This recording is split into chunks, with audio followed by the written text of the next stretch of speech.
안녕하세요. 꿀잼 역사입니다. 조선시대 왕들은 대개 빠르면 10대 전후, 늦으면 30대의 즉위에 40대에 승하였습니다. 그 당시 왕의 평균 수명이 고작 40대였으니까요. 그렇다면 조선을 세운 이성계는 즉위 당시 몇 세였을까요? 이성계는 1335년생이고 조선을 건국한 해는 1392년이죠.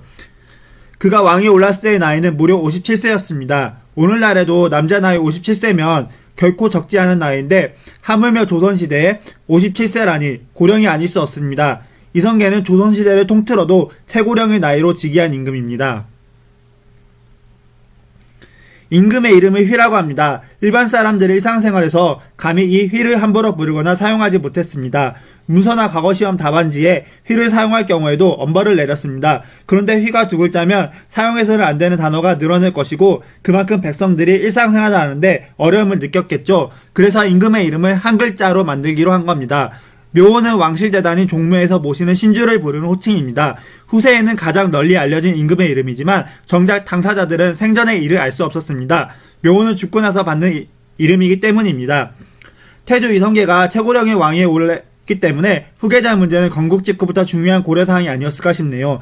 이성계는 총 8명의 아들을 두고 있었습니다. 첫째 부인인 신의왕후 한씨에게서는 6명, 둘째 부인에게서는 2명의 아들을 얻었습니다. 신의왕후 한씨는 조선 건국 전에 사망했기 때문에 둘째 부인이 역할을 한 것입니다.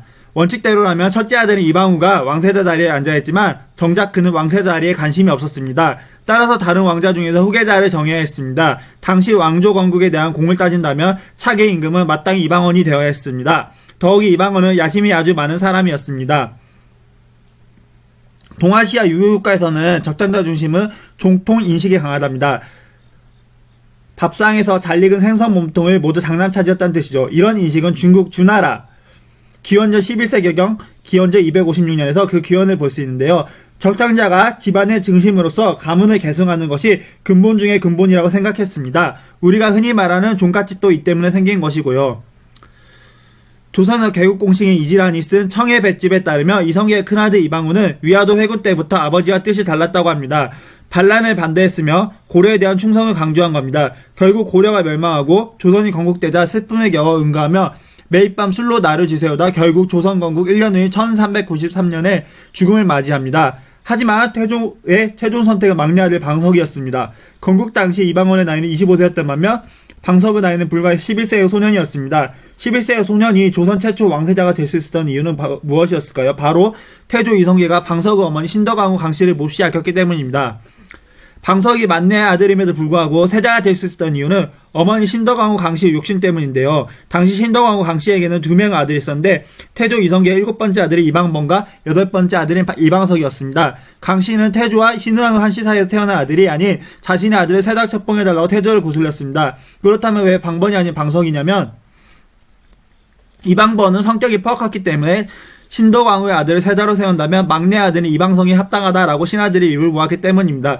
그 결과 7명의 형제를 제치고 막내 아들 이방석이 세자가 된 것입니다. 태조 이성계를 만든 사람들 중에 빼놓을 수 없는 여인이 있으니 바로 이성계의 두 번째 입은 신덕왕후 강씨입니다. 신덕왕후 강씨는 어떻게 남편을 왕으로 만들었을까요? 그와 관련해서는 다양한 일화가 전해집니다. 조선 개국 전 부인인 강씨는 개경이 있었는데 이성계는 매일 함경도에 가서 야인들과 즐기느라 개경에 돌아오지 않았습니다. 이에 대해 강씨 부인이 이성계에게 조언을 하죠. 시골 총구석에만 있지 말고 개경에 와서 사람들과 어울리며 대인관계를 맺으셔야 합니다.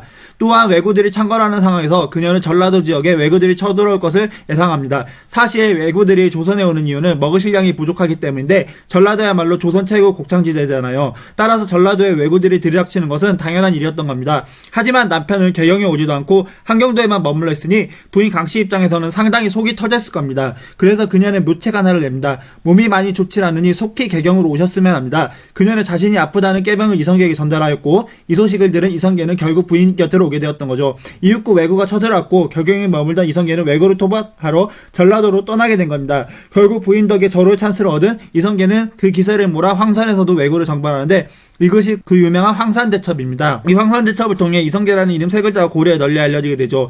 이처럼 젊고 총명했던 조선의 첫 번째 왕비, 그녀가 바로 신덕왕후 강씨였던 겁니다. 하지만 그녀의 욕심은 거기서 그치지 않았습니다.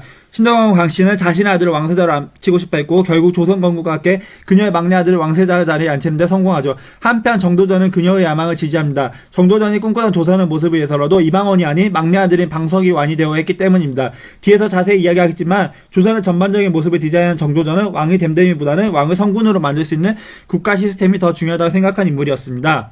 왕의 자질에는 어진 자질이 있고 그른 자질이 있는데 어진 자질은 우리가 따라하지만 그른 자질은 우리가 변화시켜야 한다. 조선 경국전.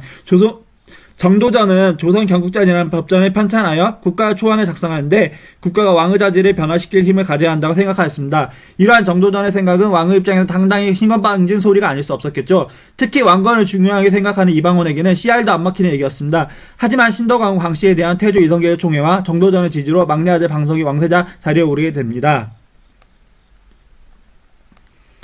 실록을 살펴보면 태조 이성계는 왕권보단 신권을 중요하게 여기는 정도전에 대해 딱히 큰 반감은 없었던 걸로 보입니다. 이성계가 왕위 올랐을 때 나이가 이미 57세였고 사실상 조선의 모든 구상과 정비는 정도전이 도맡아하고 있었기 때문이죠. 게다가 둘 사이는 매우 친밀하고 돈독해서 단순한 정치적 조력자 이상 관계였을 것으로 추정되고요. 사실상 정도전이 여러 개혁 정치를 단행했었던 것도 이성계의 무한한 신뢰가 있었기에 가능했습니다. 오늘도 재밌게 보셨다면 구독과 좋아요 부탁드리겠습니다. 감사합니다.